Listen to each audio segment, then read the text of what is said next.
Welcome back to the morning show. We're now joined by Dr. Blossom Maduafokwa, Public Relations Officer of Association of Public Health Physicians of Nigeria, Lagos chapter. And she's here to take us through the implications of this year's theme of World Cancer Day. Great to have you here. Thank you so much for having me. Great. Good morning. Good morning. Thank it's my you. pleasure. Yeah. No, cancer is a big issue in my life. I have a personal experience with cancer. I recently lost my mother. Oh, I'm so sorry. In November Wow. to cancer. She was only 66. Recent. Yes, very recent. And you know, the theme of this year is what? Close the care gap. Exactly. Walk Same us as last through- year, right? Yes. Yes. Same as last Same year. as last year. Same This as is last the second year. Yes. Yes, same as last year. So walk us through that whole process. I mean, we know 10 million people die of cancer every year. Single year. 70% of them, about 65 or older. Yes. We are at a disadvantage. Yes, we are. Not only are we, underserved with the doctors, Yes. we are also, impoverished with care. Yes. So absolutely. So close the care gap from last year, 2022, and then 2023, because we began to realize the result of the inequity in healthcare and how that actually increased the incidence of cancer and cancer deaths as well. Let me give you an example. Something as simple as getting a vaccine against cervical cancer. It's not expensive, but a lot of people don't have access to this vaccine, and it can actually save lives. So you find out that, for example, cervical cancer, most of the deaths from cervical cancer actually occur in countries like Nigeria, low and middle income countries. In places like the West, people don't die of cervical cancer anymore because the vaccine is available, screening tests are available. So these preventive strategies that are out there for people to use. In a country like Nigeria, people are underserved because of the social determinants of health, education, income, even things like religion, poor access to healthcare. People still die of these diseases. So that's why we want to close the care gap, so that we make these services equitable and available to everyone. Health is a basic human right, and it should be so. You should not have to die because you don't have enough money, you're not educated, you live in a particular part of the country or particular part of the world. Okay, so when we focus on that, especially when we celebrate the World Cancer Day, who are we directing attention to? Is it government? What do we need? I read about the fact that a network for people impacted by cancer yesterday had, a sort of a rally, and part of what they were demanding was access, to release funds and stuff like that. Yes. How does that work? Is this about government, or is this about people who basically care? So that's a great question, because there are different levels.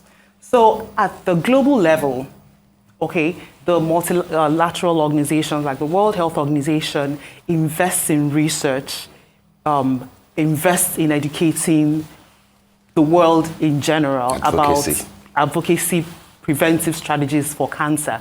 At the national level, we need to allocate more funding to healthcare. Right now, we're at a paltry 3% budgetary allocation. Yes, and even that ends up not getting disbursed. So we need to increase that budgetary allocation.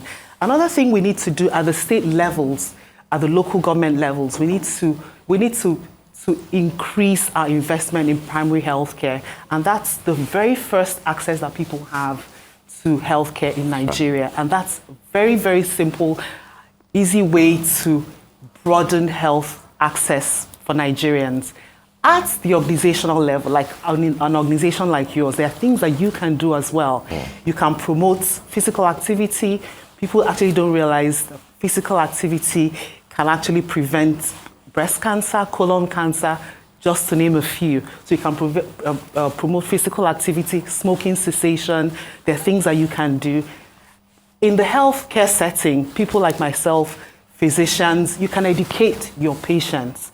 I had a patient that came into my clinic, 45 years old, had 2 or 3 children. I had never had a pap smear in her life. So she's been through the health system, and her healthcare providers had failed her, and had not provided that resource. At the individual level, you can educate yourself, you can educate your family. There are things that we can do at each level. So that's what closing the care gap is. Exercise more? Yes. Stop smoking. Did I get you right? Yeah, actually, 30% of cancers can be prevented by doing 4 things. Okay. Physical activity, proper diet, smoking cessation, and removal of harmful use of alcohol. Yeah. Just 4 things. You can eliminate harmful use of alcohol. Yes, you can eliminate 30%. When you say that, let's be clear. Harmful use of alcohol. Yeah. Just the amount of alcohol. Yes, absolutely. A glass of red wine daily won't be harmful. Yeah. Let's not get into that. You know, you've talked about a lot of things, but I'd like for you to, talk more about early detection. Exactly. I believe the WHO this year urged all governments to help in inducing people or helping people to understand what early detection means and how to take care of that. For example, breast cancer. I know in America, I actually did a screening just a few months ago when I got there, and it was for free. Yeah. For women under the age of 40. Yeah. So talk to us about that. Absolutely. The thing with cancer is if you detect it early, you can treat it, you can handle it, and you'll be fine. But the screening tests are available, but people aren't taking advantage of it. In October of 2022, I did a fitness event where I promoted breast cancer screening. And the organization I worked with was providing this service for free. But people weren't taking advantage of it.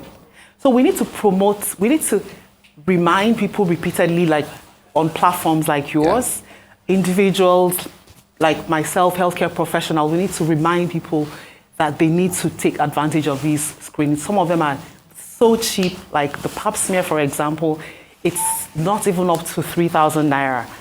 It's so cheap, but people are not taking advantage. Yeah, people are not taking advantage of it. But there are some cancers that you cannot detect. Correct. I know that there is the ovarian cancer, which took my mother's life away, and then the cervical cancer as well. So cervical cancer is cervical, pancreatic cancer, exactly. So there are cancers that are difficult. We don't have screening tests for them, so they're difficult to detect early. But the vast majority of them that we can actually detect early. So we need to put our resources into those cancers like cervical cancer, breast cancer. Early detection is cheap, it's sometimes even free. So we need to invest in those. And the ones that we can't do anything about, yes, that we do admit that there's more research going on, and hopefully we're going to be able to get screening tests for like ovarian cancer and pancreatic cancer.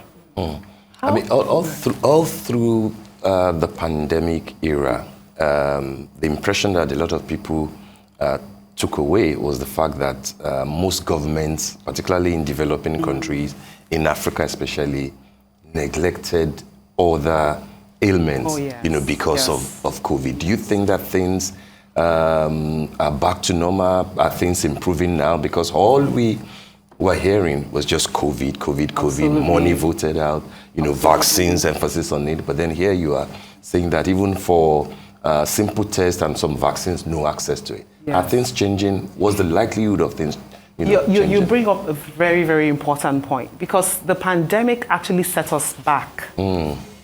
For example, immunization for children. It set us back so much. I don't know if you're aware there's a diphtheria outbreak. Yes. So the diphtheria vaccine is something that is free. Absolutely. It's available for children between the ages of 0 and 5.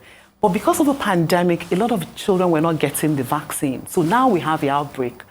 So we're now trying to come back to where we were before and even exceed our performance before. So yes, it really did impact the healthcare system, particularly in Nigeria. How dangerous is this Japa syndrome of doctors? I'm living it because many of my colleagues have left the country. I have colleagues that are planning to leave the country in the next few weeks or months. And I was just telling the story about a colleague of mine that lost his mother-in-law last week because there were no doctors. She died of sepsis, something that is treatable, antibiotics, the person will be fine. But we lost her because there were he said he got to the hospital and there was literally no doctor in the hospital. Everyone had left. So it's a huge problem. Our doctor-to-patient ratio before the Japa syndrome was 1 to 6,000, which is way below the 1 to 600 recommended by the World Health Organization. Right now, only God knows how bad that statistic is. So it's really a huge problem. So we're basically training healthcare people, doctors, for that to snatch them. Absolutely, but we're also forgetting that a lot of our medical students have been in medical school. So I teach some medical students, and the final year medical students I taught in 2019 still have not graduated because of the strike. So we're not even training them as quickly as we should. As we should. So I met one of them the other day. I was like, what are you still doing? He said, I'm still in 600 level for 3 years. It's heartbreaking. 4, 6 years, turn into 7, 8 years. 10 years. 10 You're years. in medical school, yes. Through no fault of yours. Let's talk more about cancer and childhood cancer. The survival rate, I believe, is about 80%. Depending on the type. Depending on the type. Yes. Now, can you walk us through what can be done to even increase that survival rate, especially when, we're here in Nigeria, not even being aware of that type of situation? Yes, absolutely. So first of all, it still goes back to early detection. So particularly for children, it's so heartbreaking. The other day I was in the pediatric unit, the oncology pediatric unit, so the unit for children that have cancers. And your heart will literally just break because they're just so innocent, like, what have these people done? So at the end of the day, it's still early detection, but the problem is sometimes it's so difficult to diagnose. So they get treated for malaria, for this and for that. And after a series of tests, and then some of the tests that they need to do to actually make diagnosis, some of the parents can't afford the tests. So they go for months and months, we don't have money for this test, and you can't make a diagnosis, you can't commence treatment. So that even worsens the outcome. So that's a key problem that we're having. I was there, and there were a bunch of parents, they couldn't even afford chemotherapy. So they do one course, and the next course, they can't afford it, and then they go home. And then the child gets progressively worse. So it's a very big problem. But early detection is key.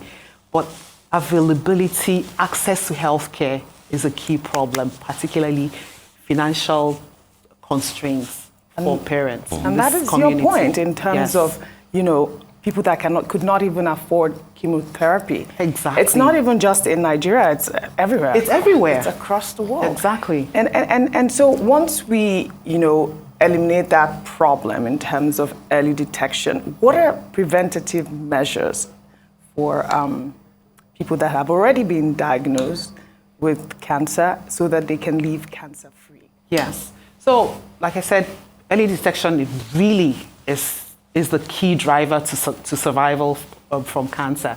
But what happens after it's detected and treatment is commenced? It's actually, first of all, adhering to treatment. In a community like ours, someone tells you, oh, I know someone where they can pray for you and you'll be fine. And then the person completely abandons the treatment. So that worsens the outcome. So these are some of the cultural and things that we deal with in the healthcare setting. So actually adhering to the treatment is very important. Again, the treatments that we institute have lots of side effects. So sometimes it's actually difficult for the individuals to continue. So it requires a lot of care, a lot of attention, a lot of support from family for people to actually survive cancer and do well. So it's a whole community that actually needs to come around this individual and help them walk through it. So with proper awareness and access to treatment, diagnosis and treatment, should our viewers go away with the fact that it is not a death sentence, even if you're diagnosed with cancer? Yes, it's absolutely. People can survive cancer. People have survived cancer. So what your viewers, I would like them to go away with is, first of all, cancer is preventable. 30% of cases can be prevented by just doing those four things. Yeah. Physical activity, proper diet, avoidance of harmful use of alcohol, and smoking cessation. These 4 things alone will eliminate your chances of having cancer in 30% of cases. Moving on, early detection is key. Things like cervical cancer, there's pap smear, breast cancer, there are mammograms, breast scans, there are things that you can actually do to detect cancer early. And once cancer is detected, adhere to your treatment. All right. Oh.